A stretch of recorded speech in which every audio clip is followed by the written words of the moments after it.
On Halloween night, 1977, America gathered around for a live TV event that shocked a nation. What you are about to see is the recently discovered master tape of what went to air that night. Oh, good evening, night owls, and thank you for allowing me into your living rooms once again. Well, Night Owls, we've got a heck of a show in store for you tonight. Now, as you know, here on Night Owls, we think it's very important to keep an open mind. Please welcome Dr. June Ross Mitchell and Lily, the young subject of the book, Conversations with the Devil. Ladies and gentlemen, please stay tuned for a live television first as we attempt to commune with the devil.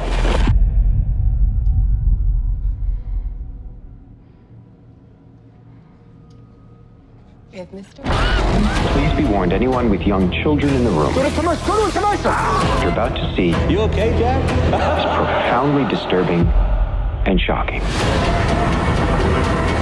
You get out there, Mr. Midnight, and you knock him dead. Late Night with the Devil.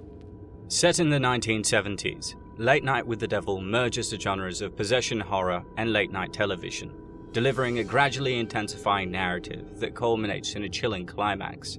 Directed by brothers Cameron and Colin Cairnes, the film features David Dastmalchian as Jack Delroy, a late-night talk show host striving to rival the likes of Johnny Carson. Night Owls, Jack's syndicated program, has been a staple for nighttime viewers across the nation.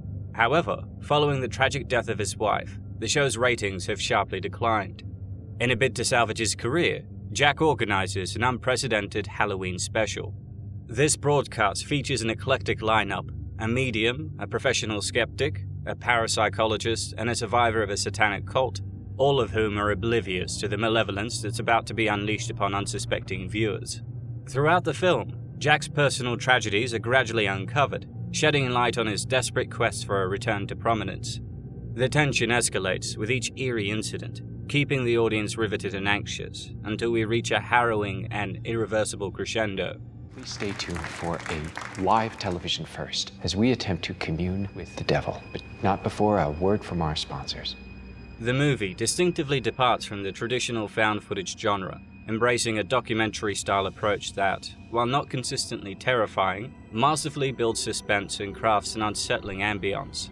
The film initially presents itself as a genuine documentary, authentically depicting the late 1970s with an engaging narrative that stretches the conventional limits of horror. The visual style is meticulously designed, using a 4:3 aspect ratio to evoke the era's television aesthetic. The narrative begins with a voiceover by Michael Ironside and black and white footage that recounts the career highs and lows of Jack Delroy, a late-night TV host. This choice of presentation, simulating a late-night variety show, keeps viewers engaged, eagerly anticipating each development as it unfolds amidst strategically placed commercial breaks. We talked for a long time about doing something in that world, in that sort of late-night talk show environment, but adding that supernatural twist to it. So it took us a long time, but we finally got around to writing a script. So it is kind of, in a way, our, a twisted love letter, you might say, to late-night talk shows and to horror movies of the 70s. The setting is a crucial element of the film's success. Every detail, from the hairstyle and color palettes to the props and the house band, is carefully crafted to transport viewers back to the 1970s. However, Late Night with the Devil goes beyond mere replication of the era. It constructs an alternate version of 1970s America that feels both familiar and eerily foreign. This alternate reality, while rooted in aspects of American popular culture, such as the Johnny Carson show, introduces subtle deviations that enhance a sense of an uncanny, haunted reality. Night Owls with Jack Delroy captures the hearts and minds of midnight America. The setting also capitalizes on the cultural milieu of the 1970s, a period when America's fascination with the occult was peaking.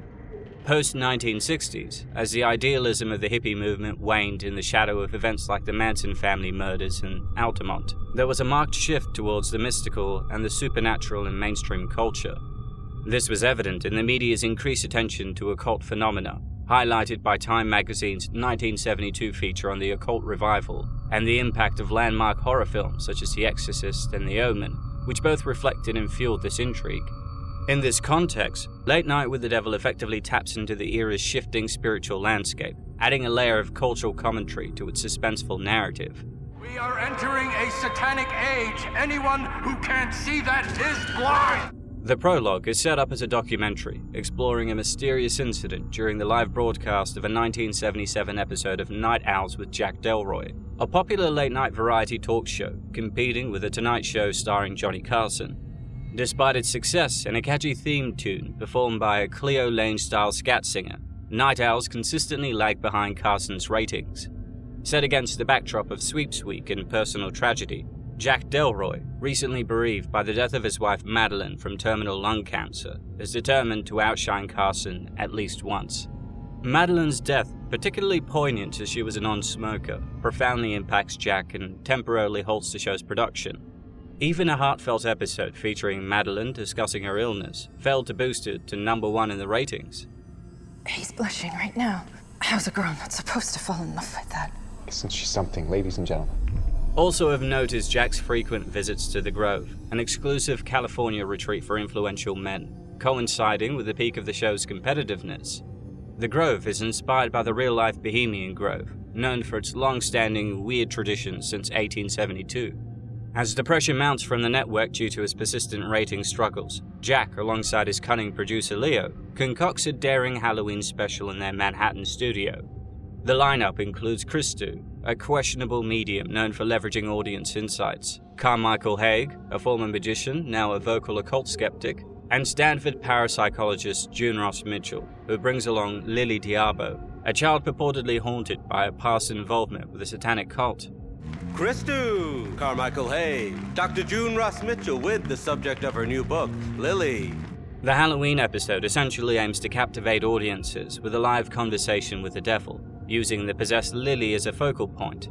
This risky maneuver underscores Jack's desperation to revive his fading show and secure a ratings victory.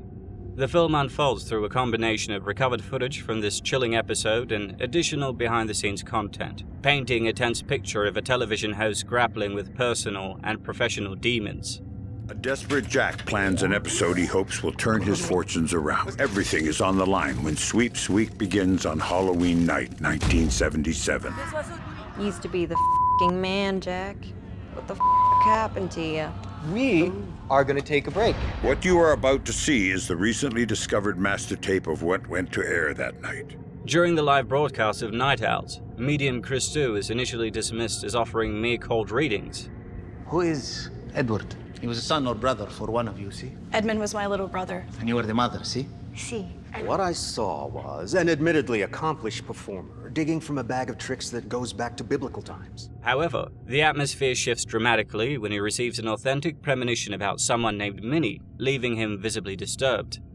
Minnie! Does anyone here know a Minnie? Please accept! Andy. I had a great Aunt Molly. It's Minnie!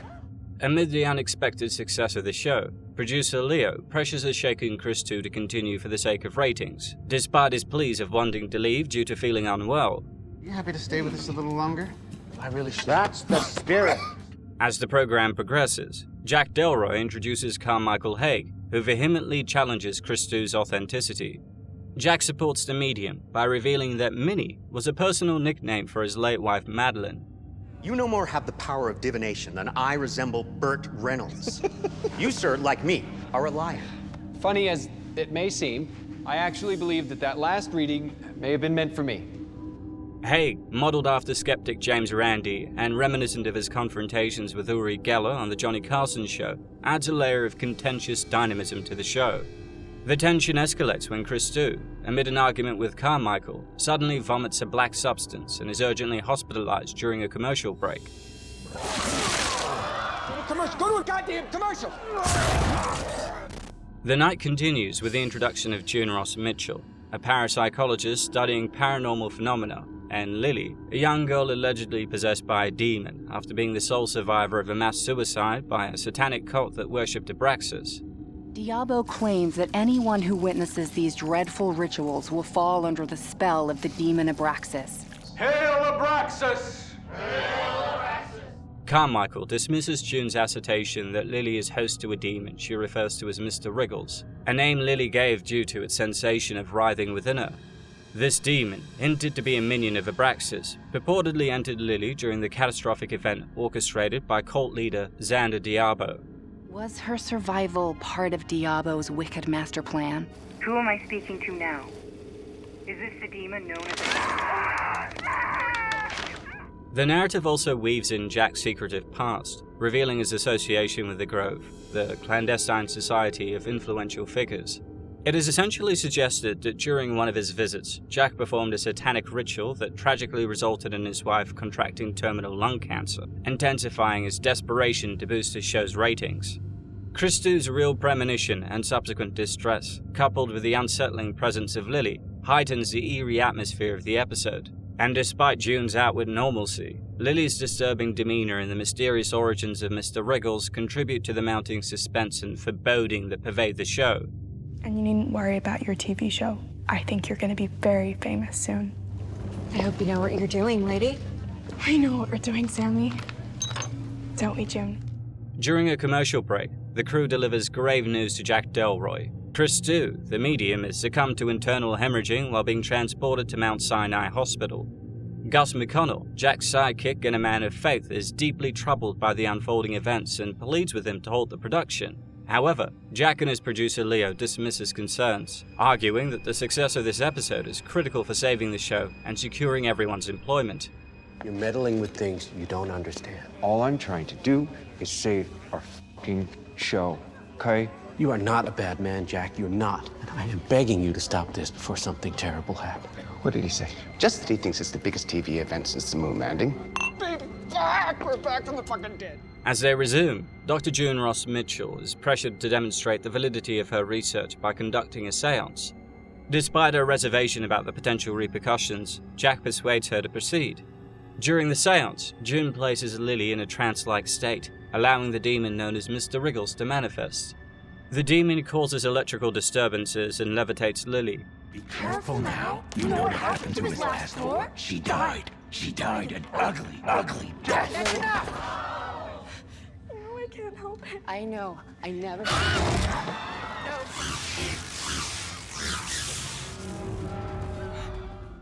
In her possessed state, Lily discloses that June and Jack have been intimately involved, and alludes to a prior meeting with Jack under the tall trees. This revelation hints at a deeper connection between the satanic cult from which Lily was rescued and the Grove, the exclusive club to which Jack belongs, suggesting they might be intertwined. What have you done to me, Doctor? We mean you no harm. We brought you into this realm to better understand your purpose. My purpose? He's here, isn't he? How could you let it happen, Jack? How could you let it happen? Throughout the film, the spectral presence of Jack's deceased wife Madeline is subtly acknowledged.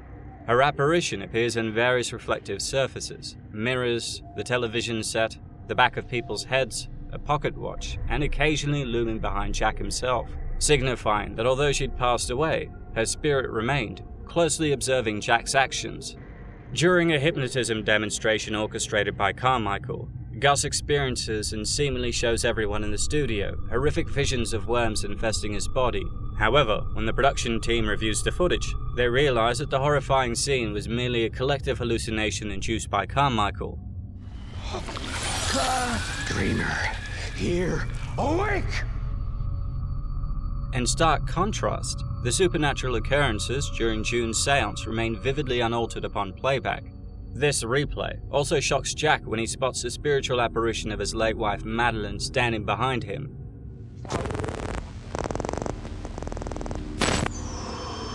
Minnie? Amidst escalating tensions, Carmichael accuses Jack of fabricating the entire episode as a hoax.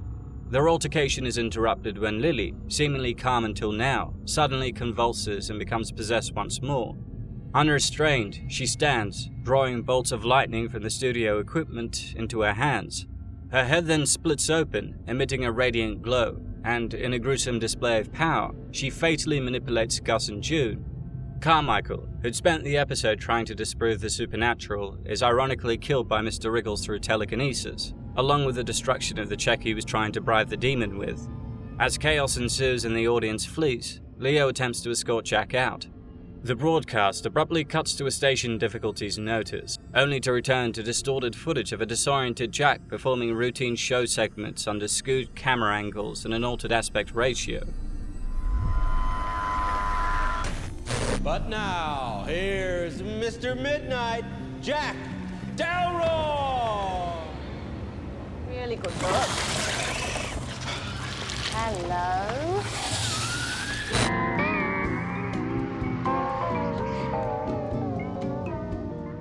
Jack's reality becomes increasingly altered, blending scenes with menacing images of masked figures associated with the Grove. In a hallucinatory conversation, Madeline, depicted in a hospital bed, reveals a dark pact made by the Grove to elevate Jack's career at a grave personal cost, her life and Jack's soul. This deal, tied to her inexplicable terminal cancer despite her non-smoking history, haunts Jack, suggesting his deep repression of these grim realities. In a climactic and harrowing sequence, Madeline's spirit pleads for release from her agonizing existence. Driven by desperation, Jack uses the ritualistic dagger from Lily's cult in a misguided act of mercy, only to discover he's fatally wounded Lily instead of interacting with Madeline. The tragedy culminates with Jack alone amidst the carnage, muttering "Dreamer here awake" as police sirens crescendo in the background, marking the grim end of his haunted show. Dreamer here awake. Dreamer here awake. Jack Delroy's killing of Lily effectively represents the collateral damage of his ambitions. Throughout his career, his involvement with the Grove aided his rise to prominence, but at a steep moral and human cost. Although Jack did not directly cause the deaths of Christou, June, Gus, or Carmichael, his complicity mirrors his direct action in the death of Lily. The apex of his show, and a stark illustration of his moral decline, was the episode featuring his wife Madeline discussing her illness. This episode, which garnered high ratings, tragically underscored how Madeline's suffering inadvertently fueled Jack's success, and her recurring visions in the film's climax serve as a damning confirmation of Jack's culpability. They told you you could have it all, but you had to pay a price. Except me. Stage left. His disastrous pursuit of fame through the Grove leads to the catastrophic events on set, driven by a sinister bargain. But the pact not only claims Madeline's life, but also invites demonic forces into the homes of unsuspecting viewers, using Lily as a conduit to fulfill an old agreement made in the ominous trees. Time to make ourselves pretty again. Don't I already look pretty, Jack? You're good. I really don't think it's a good idea, Jack. She's becoming more unpredictable. See, unpredictable, that's a good thing. That's why we still do live TV. The narrative of Late Night with the Devil serves as a cautionary tale about the perils of pursuing success at any cost. Jack's willingness to sacrifice human lives for fame ultimately causes widespread destruction and personal ruin, highlighting the broader consequences of his selfish ambitions. Braxis shows us there is no good, no evil, only what we desire and how we obtain it. Set against the backdrop of the 1970s, a time marked by the rise of cults, serial killers, and the satanic panic, the film explores the manipulation of reality and morality. It questions the integrity of its characters: Christou, the psychic who may be exploiting grief, Dr. Ross Mitchell, whose care for Lily could be seen as exploitative, and Jack himself, whose tragedy masks a deeper malevolence. The spirit needs to talk to you! Who are you? These ethical quandaries are brought to the fore as Christou, initially dismissed as a charlatan, experiences genuine supernatural torment that leads to his demise, suggesting that his psychic abilities might have been real, or that his deceit attracted malevolent retribution. I'm sorry, we can no longer take any part in any of this. But we want everyone to know the truth. Don't we, June? And the worms finished off with Minnie a long time ago, didn't they, Jack? So now you can screw whoever you want. The demon's behavior throughout the film is intriguingly mischievous, aligning perfectly with the malevolent nature one would expect of such a being. Most notably, it toys with the characters, particularly in the scene where June attempts to summon Lily using a talisman. That you shall not seize her, and you shall not return! This act, however, proves futile. Lily's response is nothing more than a charade orchestrated by a demon who finds amusement in the deception. The authenticity of Lily's identity is also dubious throughout the film. It appears that the demon had possessed her 2 days before the event shown, during what June described as a fugue state. But this possession was more than mere control. It was a performance, catering to the demon's love for theatrics. Abraxas is the consummate showman. He craves an audience. After all, his name is the source of the magician's favorite incantation. Whenever Lily, or rather the demon within her, feels deprived of attention or admiration, irritation ensues. Ladies, the encore is quite unnecessary.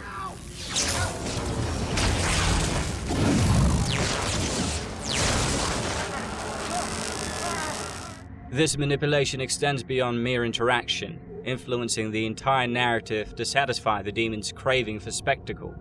Additionally, the demon's immunity to tricks meant to ensnare it is demonstrated during the worm hypnosis scene. Lily, unfazed, queries the peculiar behavior of her companion with a chuckle, and her facial expressions when asked about seeing the worms suggest her awareness of the ruse. Why is Gus acting so silly? Moreover, her frequent direct gazes into the camera seem to serve a dual purpose. They unsettle both the characters within the film and the viewers.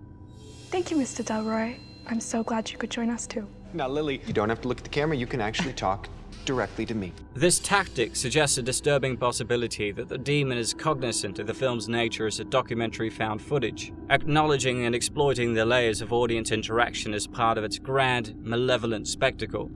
Switch off your television. Turn off your TV set. Don't watch this. Turn it off! Cameron and Colin Cairnes deviate from conventional horror tactics by forgoing typical jump scares in favor of a slowly escalating tension that imbues a sense of dread throughout the film, while maintaining a meticulously controlled pace.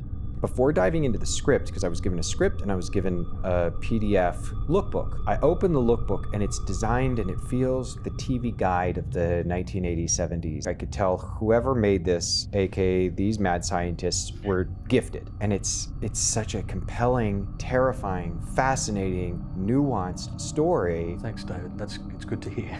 Because as you're writing it, you're saying it's all about the audience. You know, you just want people to want to turn that page and what happens next. It should always be the driving question. Agreed. The directors skillfully blend elements of chilling horror, exemplified by Lily's demonic possession, reminiscent of scenes from The Exorcist, with a vein of cynical humor, particularly through the character of Carmichael Haig, portrayed by Ian Bliss, a skeptic known for debunking supernatural claims. You've been caught dead to rights. At least America can sleep a little easier knowing the devil's not going to pop out of their TV screens. Additionally, the film's aesthetic is perfectly captured with its washed-out, grainy visuals that evoke the style of VHS television programming, enhancing its period authenticity. Known for their work in horror comedy, such as the Bogan-themed 100 Bloody Acres and the reality show parody Scare Campaign, the Cairnes brothers explore the milieu of late-night variety talk shows in their latest project. I think because it was such a key movie of that era, The Exorcist and the sequels, that it felt right to combine those two elements, because there is kind of a performance demonstration that happens in the film that, you know, tips its hat to that movie and others of the genre. The cast delivers stellar performances, with David Dastmalchian's portrayal of Jack Delroy standing out. Dastmalchian, known for his roles in The Suicide Squad, Prisoners and The Boogeyman, expands his repertoire by embodying a sympathetic yet deeply troubled talk show host on the brink of cancellation. Dastmalchian's nuanced performance shines as he navigates the dualities of his character, superficially charming yet internally desperate. His expressions subtly betray a complex mix of unease and ruthless ambition, captured in the flickers of his eyes and the twists of his mouth. And I looked at this guy who really spoke to me in a journey that I've been on, because there's this pressure when you're someone who's in the spotlight a great deal, and this sense that you have to present something to the public. And then what's going on behind closed doors is often much more complicated, less glamorous, more difficult. And I've had moments in my life where I have struggled to the point of near destruction, as far as mental issues that I've struggled with in the past that I really could relate to this character with. As Jack Delroy, he personifies a man whose career high will precipitate his downfall, poignantly illustrating the potential self-destructive path of his relentless pursuit of rating success. This portrayal emphasizes the thematic tension of achieving fame at the risk of personal and professional catastrophe, making Late Night with the Devil a compelling study of ambition and its dark consequences. It wasn't supposed to turn out this way. You have to believe me. I love you.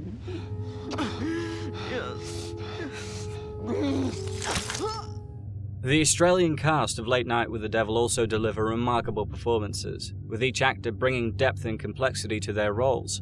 Faisal Bazzi's portrayal of the flamboyant medium Christou, Ian Bliss's depiction of the cynically obnoxious skeptic Carmichael Haig, Rice O'Terry's stoic Gus, Josh Kwong-Tart's duplicitous Leo, Laura Gordon's conflicted June, and Ingrid Torelli's unnerving Lily all contribute to the film's dynamic ensemble.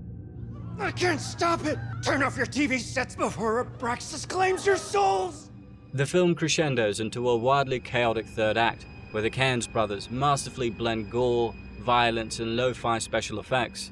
While the finale isn't terrifying in a conventional sense, it effectively captures the eerie essence of the movie's doomed live broadcast. The horror elements might not chill to the bone, but the film excels in creating a genuine and captivating atmosphere filled with mystery and intrigue. The film avoids shaky camera effects typical of found footage films for a more polished look reminiscent of 1970s television, cleverly satirizing the era from the ad break logos to the characters' self-aggrandizing narratives. It effectively harnesses its spooky atmosphere, yet it leaves one wishing for a deeper exploration into Jack's feverish quest to outdo Johnny Carson, a narrative element that feels underplayed. The core of the film, ostensibly a 1977 television broadcast, occasionally seems too polished, diluting the raw, dark essence that could have amplified the impact of its climactic horror.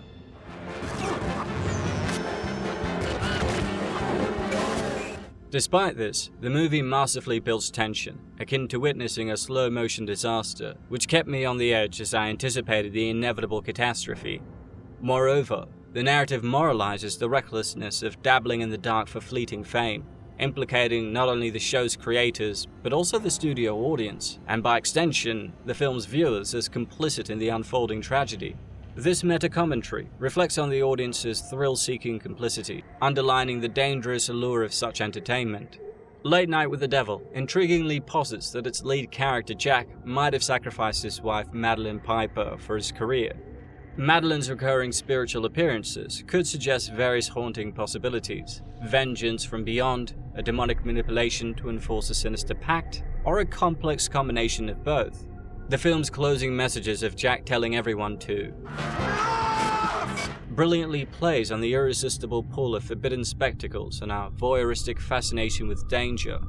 While the final 15 minutes shift from an objective found footage style to a more subjective portrayal of Jack's madness, this transition, initially jarring, gains depth and coherence upon subsequent viewings. Witty and original, Late Night with the Devil showcases a blend of satire and suspense, and emerges as a compelling horror thriller. It is a testament to the power of innovative storytelling and skilled filmmaking, blending stellar performances and meticulous craft. A labor of love, it demonstrates that profound impacts can be achieved with a modest budget and limited settings, leaving a lasting impression and occupying thoughts long after the credits roll. Be honest with me, what is the harm for those of us who just want to believe in something mysterious, something bigger than ourselves?